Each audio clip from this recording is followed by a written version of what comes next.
Hello, my name is Rich Howard, owner of Architectural Builder Supply, and this video is to bring you a comprehensive look at wood louvers that we sell and supply to our client base. Wood louvers are installed almost exclusively in wood doors, flush architectural wood doors of a variety of species. And wood louvers are available in a couple of different basic designs and then a couple of variants of each design of what those are. So first of all, let's start with the standard wood louver that a lot of people are familiar with. It's a kit, a wood louver kit, a lot of people think of it. And before we go further, let's talk about species. Just let me tell you this. Alder slash beech, two species that are quite compatible for use in the manufacturing of louvers, is the primary sort of species of wood that's used. It's a hardwood that it complements, you know, oak, cherry, maple, birch, any wood that's inherently a little bit lighter. It complements very well. Can be painted because it's a fairly smooth surface, and is by far the most common. Other than that, you've got red oak, which I'll show you, and then of course maple is another very common one. Any species of wood can be used to make a louver, but other than alder or beech, those two woods are used interchangeably, or substituted for each other at the mill, sort of direction. Alder or beech, then red oak, then maple. Those are your common ones. And if you need louvers made of a specific species, we would quote that for you. So let's start at the beginning with a kit shown in alder beech. This is a typical 12 by 12 kit called a Chevron style kit, and that's because of the design of the slats. They're like inverted V's is what they are, and there will be a cross section. There is a cross section of what a chevron looks like below this video, but this is what it looks like. A very typical, common sort of louver, appropriate for use in changing rooms. You cannot see through that regardless of how you install it. About 35% free airspace if you have to calculate CFM, which is a very common requirement when you're adding louvers. You have to make sure that you're providing adequate ventilation. 35% free airspace. That's your alder beech. That's what that looks like. You can see that it's got a bit of a grain structure, but while it's not smooth like maple, it's quite smooth. It would be certainly suitable to paint, although generally, unless the door is painted, you of course would stain this. You can certainly paint it. A kit looks like this in the edge, where you're going to have a section with this molding that the louver core has been basically attached to, and then an inner trim. Okay, and all this material, when it's built as a kit, is all pinned or brad nailed together, or stapled in this case together. So this material is literally stapled together here, so that it's a handy kit. And then of course it's stapled together here for transportation. You would pull those staples out and remove this inner part, and I'll show you that later on when we get into the other type of louver. So that's what your alder beech looks like. I happen to have, I'll show you the wood species, those three basic wood species, as light kits that I have. Again, this is just a light kit, but showing it to you in alder beech. That's what that looks like. Okay. Now, showing you red oak. That's what that's going to look like. Again, this is just a light kit, but only showing you the species of wood. Then I also have one here of maple, hard rock maple. Okay, very nice quality, sort of excellent wood is the bottom line. Excellent machining on it as well. Door louvers are available for, and you have to decide which size you're doing. 1 3/4 doors, which are your most common doors, and 1 3/8. Those can be bought directly in the website. Unless it's maple. Maple is only available in 1 3/4, as would probably custom species as well. That, you know, custom species would be available, typically only 1 3/4 inches. Okay. You have listed before you every common size in even size increments. So you'll have a 12 by 12, a 12 by 14, a 12 by 16, a 24 by 12, 24 by 14, 24 by 16. You get the idea. All the way from 12-inch wide to very wide, and then from, you know, very short, maybe 6-inch, I'm not sure what the exact size is, but to 96-inch or so. So these louvers can be made to suit whatever size you need. It's very often that you'll have a situation where you have a hole in a door already and you need to fill it with a louver, or you've already created the hole. You either have inherited the size or you've made it. The size of the louver itself is very important to know what cutout size that you are going to need. Okay. For the order size, what you're going to be looking at, here we have the example of a 12 by 12 louver, or 2 example louvers, or the one that I've shown you so far is 12 by 12. Now, that's the order size. So when you order a 12 by 12, that's what you're going to be getting. A 12 by 12 is going to have a visible, a dimension a little less important really, the dimension between here where the trim is and over here where the other side of the trim is. It's going to be about 3/4 of an inch less. So we put the tape measure into there. You'll see, well, in this it's 1/2 inch basically, okay? So that inside dimension is approximately 1/2 inch less than your order size. So let's say that this is 11.5 by 11.5. That's fine. Now, the real important situation is what's the outside dimension in terms of what kind of hole I'd have to create in the door. So you can see there that a 12 by 12 is going to get you to about 12 7/8. And since this is square, it's going to be the same this way, 12 7/8. So what we're saying is the dimension from here to here is 12 7/8. So it's 7/8 larger. Okay. In terms of a cutout size, you're going to want to be close to that. Pretty close. Maybe 13 by 13, maybe marginally more than that. And that's because you've got 12 7/8. Now, if I hook my tape measure on the outside, you can see that we get to 13 7/16. So that doesn't really leave us with very much, you know, like 3/16 on either side, meaning that the amount of profile here and here is only about 3/16. So you need to be able to get this installed into your door, but so much that the hole's not so large that you can see the hole from through the trim. So generally what happens when I've cut louvers is I've made them, you know, I would go 1 inch larger than the order size. And that allows me a nice snug fit all the way around. However, the downside of that, and there's really no way around it, is you've got to square those corners out. If you've taken a router and you've cut the hole in the door, you've got to square out the corners to get that to fit in there.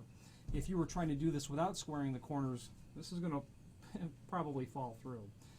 So that goes over, you know, the size, and that logic is going to follow through regardless of the size that you order. Keep in mind that your, you know, your order size plus 1 inch is going to be your whole cutout size, is what that's going to be. Now, because this is a kit, what you're seeing here is countersunk holes drilled in the perimeter. And what that's what you got there is you're going to have included like a zinc coated flat head, you know, basically a drywall screw. It's not a drywall screw, but it's very similar to it. You're going to run that right into there. There'd be ever so slight pre-drill in the other side, and you just zip that screw right in, and that's how you'll install these. Those are really that easy. Okay. So you can order any size that you want. in the event that we don't have the actual size that you need, that's also not a problem. What you would do is navigate to the next largest size that we have in the site.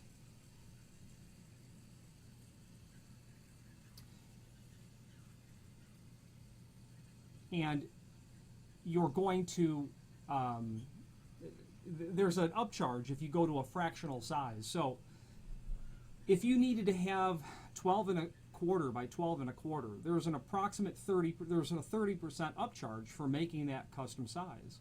But we can do that in any sort of regard that you might need. Because there is an almost infinite amount of fractional sizes that you could have, you'll have to reach out to us so that we can, create a special item for you if you have a need for a custom fractional size because of that upcharge requirement. Generally, those fractional size louvers and light kits are somewhat uncommon because generally you're dealing with a new installation. You're not inheriting a hole in a door or you have to replace one. And even if you did, you're probably going to be able to luck out and get the actual size that you need. So obviously you've got one side without the holes, and you've got the other side that is. You're obviously going to install this with the V in the down position, so the V's look like this. You don't want it like this at all. That wouldn't be correct. Okay. There are two louver types. There is the Chevron louver, which I've just showed you, or the inverted V. Then you have the high flow type of louver, which I have one here, shown to you in maple. So that's a high flow style. Okay. And that high flow style, and there again is a cross section below this video, but you can see as I tip this forward what those louver slats look like. With a high airflow style, you get 46% free airspace. Okay. High flow style are only made for 1¾ doors, are not made for anything else. Okay. You can still order them in fractional sizes, but you'd have to reach out to us first.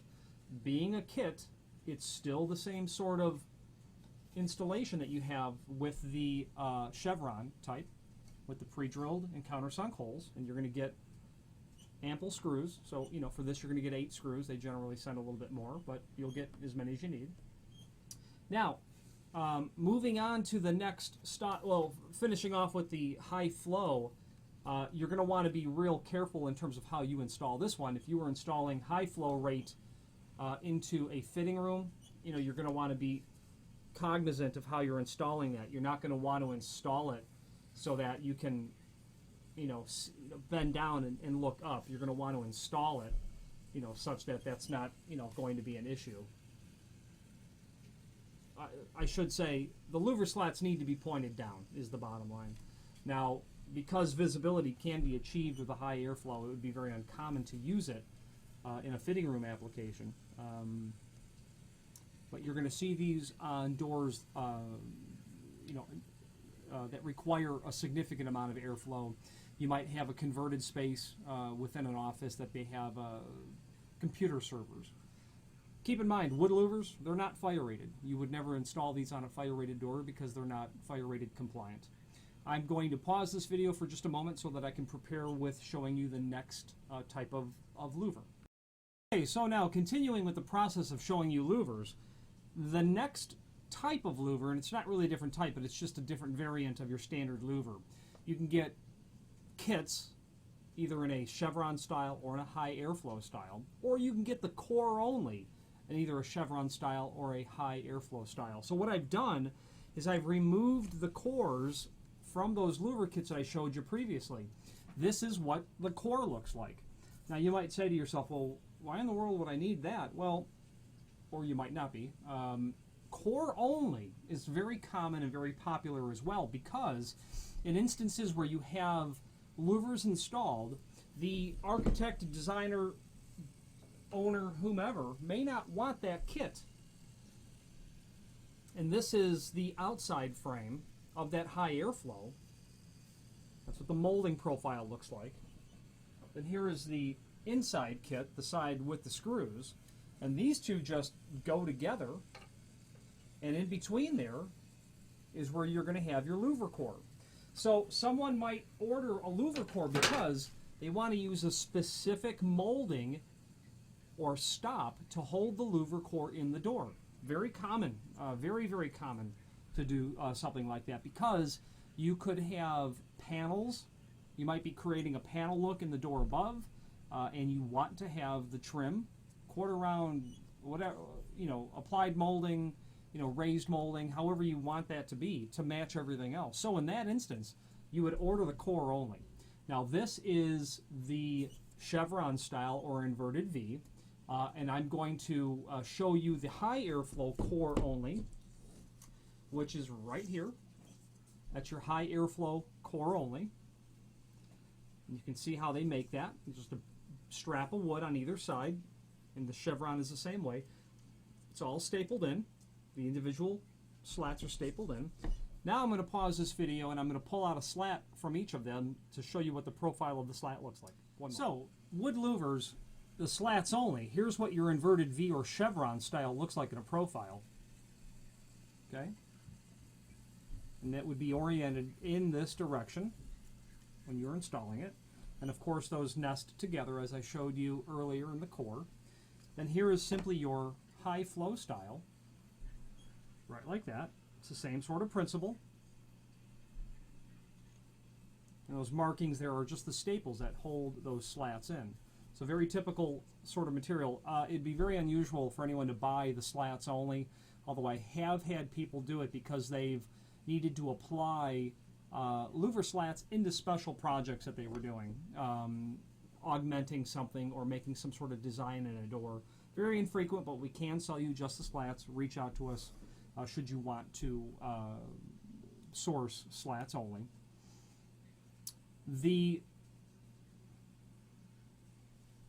We've discussed the core only versus the kit, both very common. We have talked about the Chevron style and the high airflow style.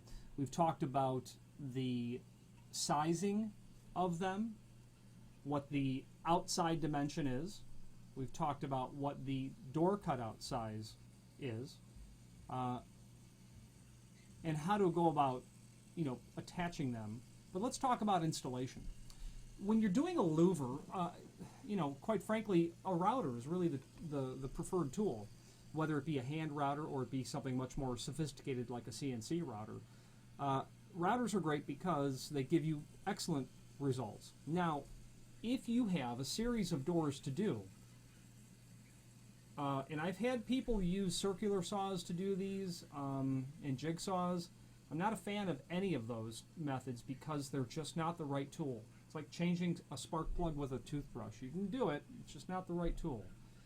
Circular saws aren't really great because you can't get a uniform cut all the way through the door because the blade is curved. Jigsaws are a poor idea because you need a real short jigsaw. It's very odd to be able to go through a door with one length jigsaw blade, and even if you do, there'll be enough deflection in that blade where you would seriously need to be concerned with that very small margin that you have. If you get a jigsaw blade that's doing this all the way through the door, you could have a problem. Routers are very easy. You're going to need a plunge router, obviously. You're going to need to be able to drop the router down in and make your pass, and then drop it down again and make your pass. A 2-flute, 2.5-inch carbide bit plunge router. And then the real key here, and this is the easy part, which you can use a jigsaw for, is make yourself a template. Get a piece of 3/4-inch plywood, create the space, create the hole in the plywood, allowing for the collet, the collet that goes around the bit, okay? Mark that off, cut that with a jigsaw, use a straight edge, clamp that down, get a perfect square or rectangle, okay? 3/4 inches thick enough generally to allow for the height of a collet on a router. I like to make it so that I can flush it to the bottom of the door and to the side so that I don't have to think about the vertical layout of it, where I can just square it off, clamp it down, 4 times, because that you're putting a lot of pressure when you use a router. You don't want the template obviously to move at all. So if you're doing 3-foot doors, I'd cut me a piece of plywood, 3/4 plywood that was not regular plywood, like a birch face plywood, something that's not going to be wavy at all. You don't want your router bit to be doing this over your template at all. Something smooth face. So if I was doing a series of 3-foot doors, I'd get a 35 and 3/4 inch or 36, whatever the net door size is.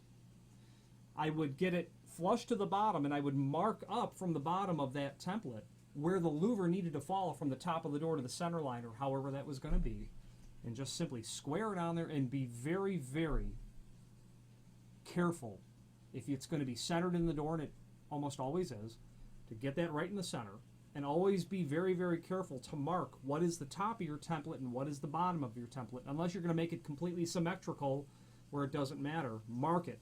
You don't want to grab it, flip it to find out that the template was 1.5 inches, towards the top than it was the bottom when you were margining off the bottom. Then you've got a series of doors, and a couple louvers are, doing like that because the vertical, the bottom rail dimension is not adequate. Now, question for a lot of people comes in: what should be the size of a louver, depending on the size of the door? First of all, if there's a requirement for CFM, that's going to dictate how big of a louver that you go. Generally, you're going to want to have at least 6 inches from the edge of the door to where your cut is going to start. Okay. When you get below that amount, you could be in violation of the manufacturer's warranty of the door. You don't want to do that at all. A bottom rail of 10 inch is fairly common. There's no set rules on any of this, except that, again, consider your manufacturer's door warranty in terms of how what's the minimum dimension for a cutout from the edge of the door, both styles and the bottom rail, or the top rail if you're doing a full louver, or 2 louvers, very common. Keep in mind what sort of hardware conflict that you might have. If you're running surface vertical rod exit devices, you don't want to have a very small style, and you don't have ample room to get your vertical rod installed. If you've got kick plates, you're going to want to make sure that you've got no conflict between where the louver door is going to go and where you're going to install your kick plates. Outside of that, if you have any questions on the installation, please feel free to reach out to me. I've done it countless times, and that way works for me very well. Being lazy by nature can help you sometimes find the, what I think is the, an easy, the path of least resistance sort of way to go about manufacturing this stuff. Now, the manufacturer E-Zee Set, they are a full line provider of all things wood product related, like louvers and vision frames. They do vision frames for wood doors without glass. With glass, you're going to do typical tempered glass, and then a variety of decorative glasses as well. They have been in business for a very long time, and I believe that they are at least 2nd generation there. Very nice people, very easy to work with. Their quality is always excellent. There's never any problem with that. Very nimble on their feet. They can get things done fairly quick. For those core only sort of louvers, you would definitely be looking at providing your own sort of molding for that. E-Zee Set does manufacture some molding that you might be able to use for your application. Maybe, maybe not. You have to determine if that's going to work for you. And as I look through the rest of the technical information on the louver, it tells me that we've discussed everything important about louvers in general. You can count on a very good quality product from E-Zee Set every single time. Their material is always made to order. They don't build stuff to stock generally because of the custom nature of what they do. You should allow 2 weeks for material to ship, sometimes a little bit longer, sometimes a little bit faster. You might have just 6 12 by 12s and they can just get them going real quick, or you might have some odd stuff, or you might send your order in at the busiest time of the year as well. So just allow ample time to get the manufacturing of this material done. If you have any questions on wood louvers, E-Zee Set the manufacturer, installation, application, specification, please feel free to reach out. I'm familiar with the product, and it's a pleasure being a distributor for E-Zee Set because just because of how good they are at what they do. Thank you very much.